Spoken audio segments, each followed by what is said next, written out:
If I told you Jesus Christ was the original quantum physicist, would you believe me? He spoke to storms and they obeyed. He told the sick they were healed and they were, not because of magic, but because he mastered the code, the frequency. Welcome to Quantum Elitist, where we break down the power of thought, feeling, and action to shape your world. I'm Elliott. I built a billion-dollar life using these teachings, and now I'm giving them to you. Tap like, hit subscribe, and comment below what revelation hits the hardest. Now let's dive in. Jesus wasn't teaching religion, he was teaching mastery. He said in John 14:12, "He that believeth on me, the works that I do, shall he do also, and greater works than these." That wasn't poetry, it was a quantum formula.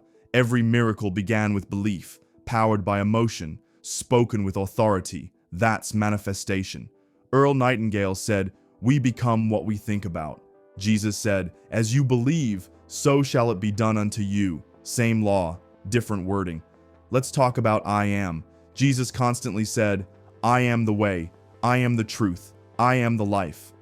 Those weren't just words. In Hebrew, I am is God's name. When you speak I am, you're activating divine frequency. Neville Goddard called it the law of assumption. Assume the feeling of the wish fulfilled, and it must materialize. When Jesus said, "Lazarus, come forth," he didn't hope, he didn't beg, he spoke from the end. That's the Jesus frequency, and it still works.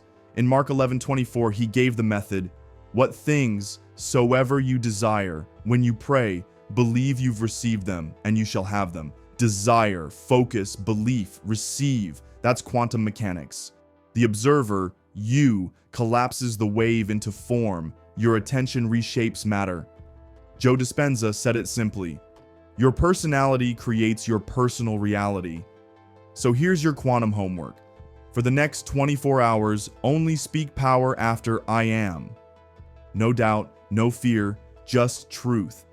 Say, "I am peaceful, I am wealthy, I am chosen," and feel it like it's already done. If this episode awakens something in you, like the video, subscribe for more, and drop a comment. What truth hit you the deepest? This is Elliott, guiding you to create from the inside out. Stay elite, stay quantum,